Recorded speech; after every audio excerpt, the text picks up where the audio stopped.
Saludo a todos los hermanos que están escuchando. Hoy es domingo, celebración de culto desde la casa. Le damos muchas gracias al Señor porque por este medio podemos estar comunicados.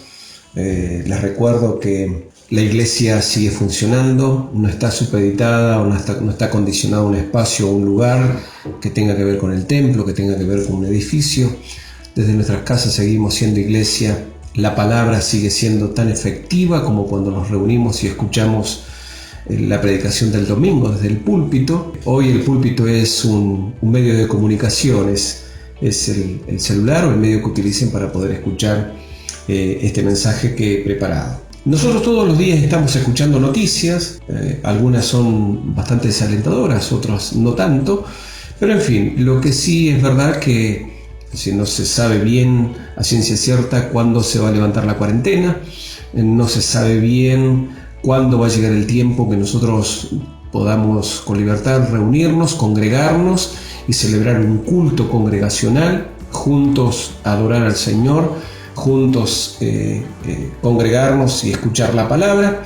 Pero más allá de todo eso, una vez más digo gracias al Señor porque no solamente podemos utilizar este medio, sino también hay herramientas que nos permiten a nosotros estar en contacto con nuestro Señor y celebrar culto familiar, culto desde nuestra casa. Es muy interesante lo que está pasando en estos días. Ya han pasado más de 40 días donde toda esta situación ha trastocado el funcionamiento normal de las cosas cotidianas, pero sí también hay algo que me preocupa en gran manera, es que dentro de lo que se ha cambiado, nos encontramos con este fenómeno de que hoy estamos más tiempo juntos como familia, como así también las actividades normales de la iglesia. A lo largo de la semana nos reuníamos en las distintas actividades de los distintos ministerios, el domingo nos reuníamos en el culto, en fin, una dinámica que se daba que hoy fue trastocada precisamente por la cuarentena. Estamos prácticamente las 24 horas del día estamos juntos, algo que quizás nunca en la historia de nuestra familia había sucedido, salvo los días feriados o día domingo, cuando estamos más tiempo juntos. Y esto lleva a que al principio estuvo muy bueno el asunto, después va pasando el tiempo y también entre las cosas que se trastocan comienza a aparecer el carácter, comienza a aparecer la impaciencia, producto de que no solamente no nos podemos juntar para celebrar el culto, sino también producto de que la economía también es trastocada.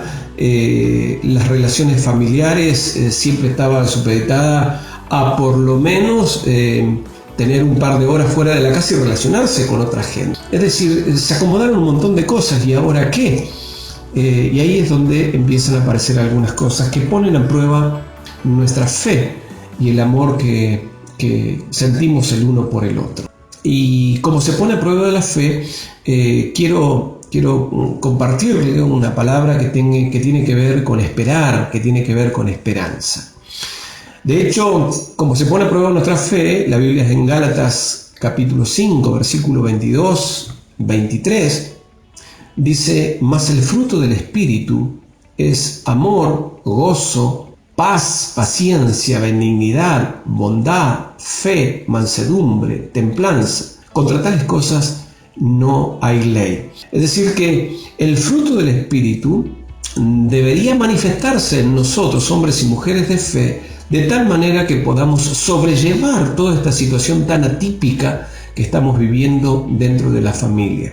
El fruto de nuestra fe tiene que estar por encima de lo que nosotros tantas veces hemos considerado directa o indirectamente y afirmado que nuestro carácter es así, que nuestra forma de ser es así. Creo que anclarse en eso o fijar lo que nosotros consideramos que somos y no darle lugar a la obra del Espíritu nos lleva a que muchas veces el fruto del Espíritu ha sido más superficial que verdaderamente profundo y que hable de un testimonio genuino en el individuo, en la persona, en el cristiano.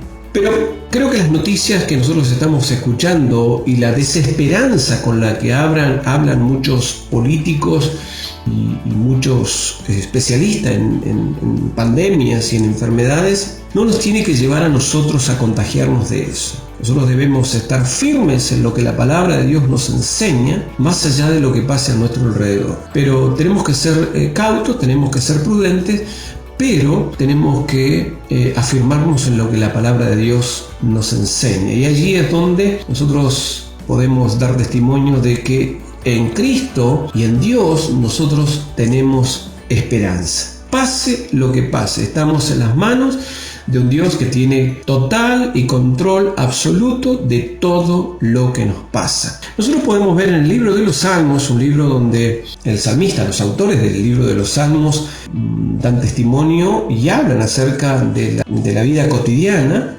y el testimonio que ellos dan es precisamente acerca de la confianza que tienen en un Dios que no falla, que es fiel, que sigue siendo el mismo ayer y por los siglos. Por eso es que podemos encontrar muchos pasajes bíblicos, especialmente en el libro de los Salmos, acerca del testimonio de los salmistas.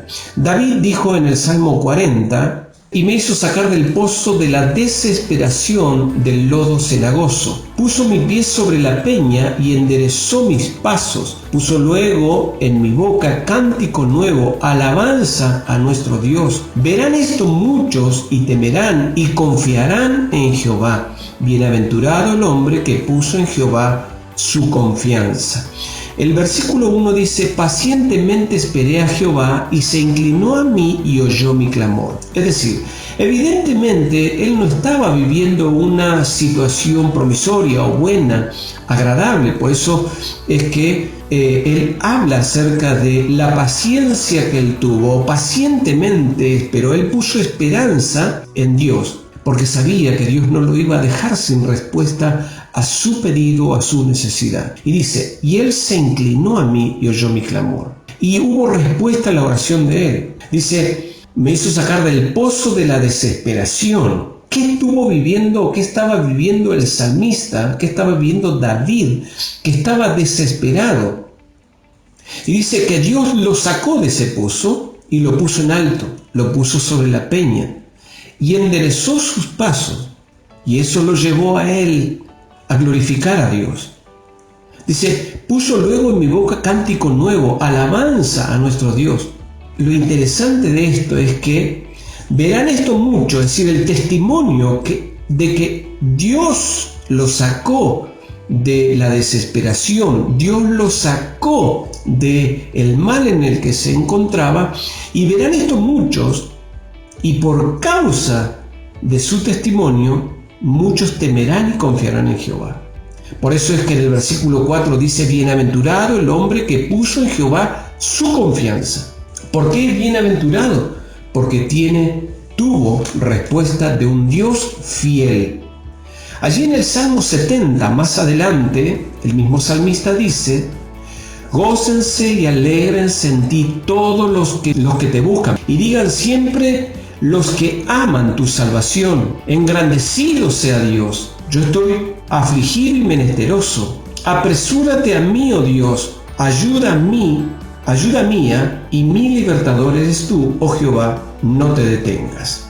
Gócense y alégrense en ti todos los que te buscan, y digan siempre los que aman tu salvación, engrandecido sea Dios.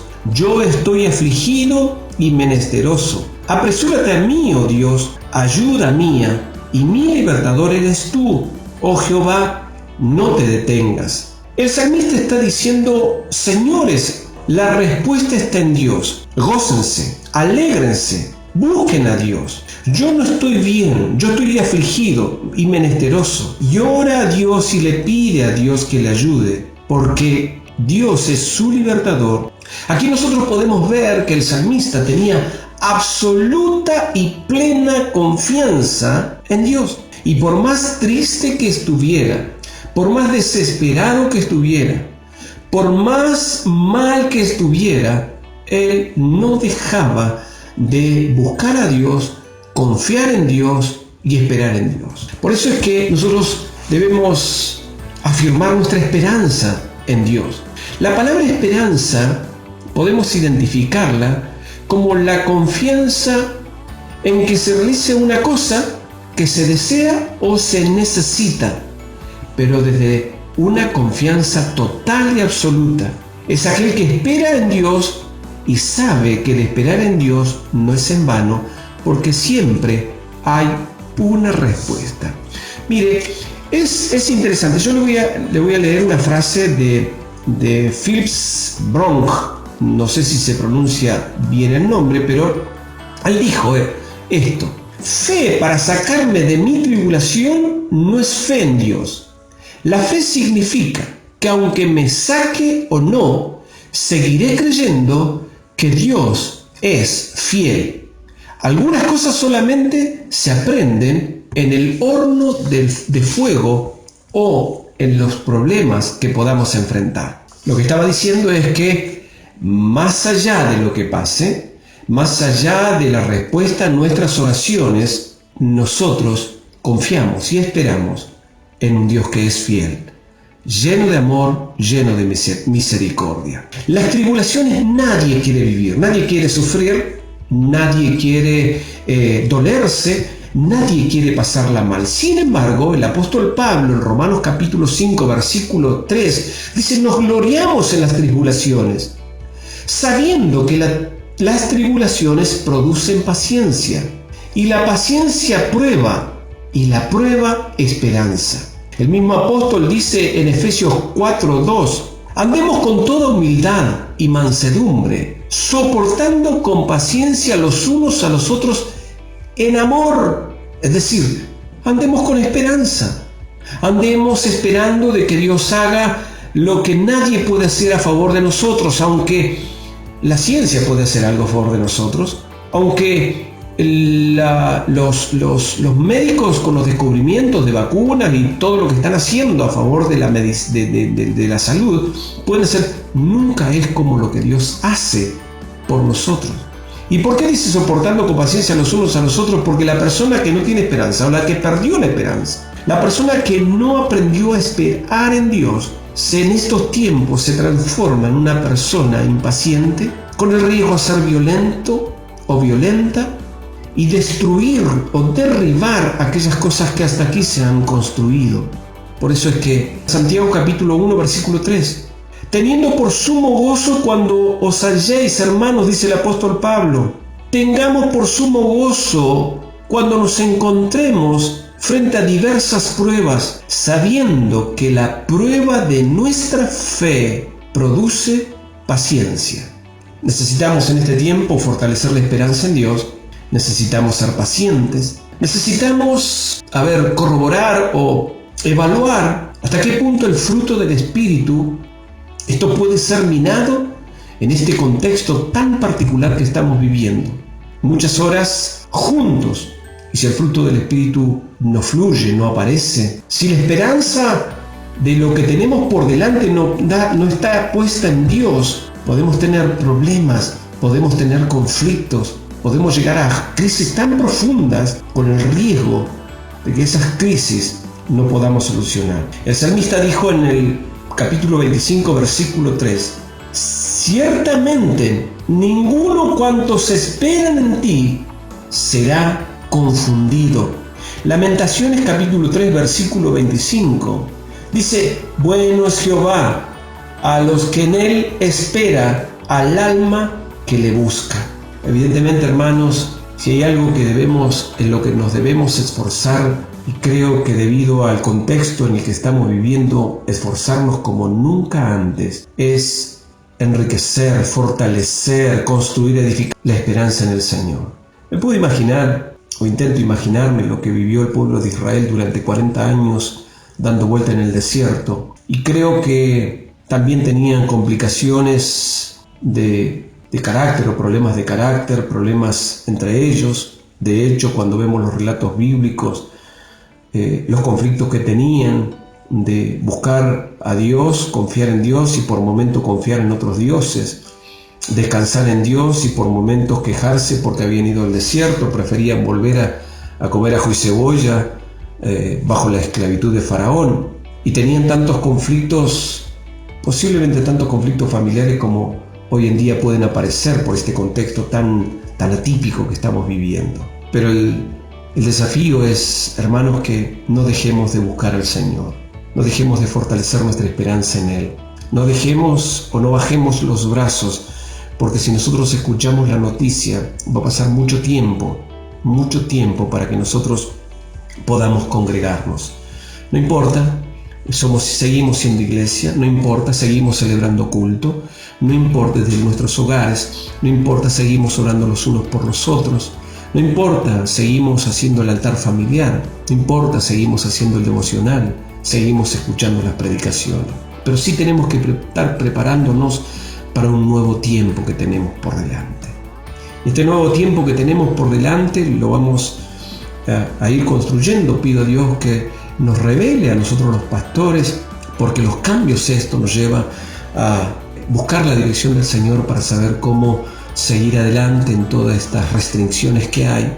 Oramos para que pronto pase, oramos para que las familias sean edificadas, oramos para que en este tiempo y en este contexto las familias se sigan fortaleciendo, oramos para que no falten los recursos necesarios para que en las casas no haya necesidad, oramos para que el Señor nos cubra de esta pandemia y las promesas de su palabra puedan manifestarse y ser tan palpable que no dejemos de gozarnos por lo que Él ha hecho, está haciendo y seguirá haciendo, siempre sujeto a que aceptamos lo que Él determina, porque Él tiene todo, absolutamente todo bajo control.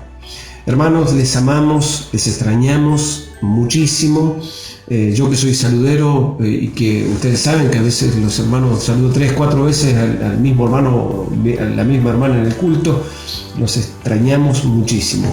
Pero bueno, conforme a la voluntad de Dios, no tenemos duda que esto con propósito Dios lo está permitiendo. Denos Dios sabiduría para interpretar los tiempos de Dios. Les mando un fuerte abrazo y este domingo puedan compartir esta palabra juntos en familia, y que la bendición de Dios sea tan abundante sobre ustedes que sientan que la esperanza se fortalece y con los ojos de la fe ver para adelante y saber que viene para la iglesia del Señor, aun cuando hay tiempos difíciles, cosas muy buenas. Oramos. Padre, en el nombre de Jesús, queremos siempre darte muchas gracias por la bendición que significa poder hablar contigo y que tú nos escuches. Gracias, Dios, porque como tus hijos podemos sentirnos seguros, Señor, y fortalecidos, y más aún cuando leemos tu palabra y no solamente la aceptamos y creemos que es la verdad absoluta, sino que la incorporamos a nuestra vida. Señor, tú eres nuestra fortaleza, tú eres todo lo que nosotros necesitamos, tú eres nuestra esperanza. Por eso, Señor, solo en ti esperamos, aun cuando la gente de este mundo, los poderosos, los gobiernos, la ciencia, la tecnología puede hacer cosas a nuestro favor, tú siempre estás por encima de todo. Señor, yo te ruego en el nombre de Jesús que bendigas cada hogar, Señor, que está escuchando esta oración, que ha participado de esta palabra. Señor, cubrilos, defendelos, que ninguna plaga toque la morada de nuestros hermanos, que ningún familiar, Señor, sea afectado con enfermedad. En el nombre de Jesús, que los recursos que sean necesarios para sobrellevar y sobrepasar toda esta situación, Señor, estén presentes. Señor, que tu presencia se manifieste en la familia y en el hogar cada vez que juntos hacen el altar familiar, que juntos comparten un devocional, que juntos están orando. Señor, y allí donde puedan haber conflictos, Señor, en el nombre de Jesús, te pedimos, Señor, que obres y te manifiestes. Señor, si esto ha de ser la oportunidad del enemigo, en el nombre de Jesús, yo reprendo toda obra de Satanás, reprendo todo aquello que esté utilizando Satanás o aprovechándose de situaciones para derribar, para poner en malestar a la familia. Señor, en el nombre de Jesús, Señor, y si han de haber enfermos, si han de haber personas que están necesitadas, Señor, yo te ruego que tengas misericordia, que abras puertas, que tus bendiciones, Señor, no falten sobre cada uno de mis hermanos que en ti confían y en ti esperan. Señor, muchas gracias por este día, Señor, en el que desde la casa nosotros celebramos culto a tu nombre. Muchas gracias por tu palabra, que es viva y eficaz y nunca vuelve vacía. Siempre, Señor, habla al corazón que es humilde y recibe tu palabra. Te honramos, te bendecimos y te damos muchas gracias en el nombre de Jesús. Amén.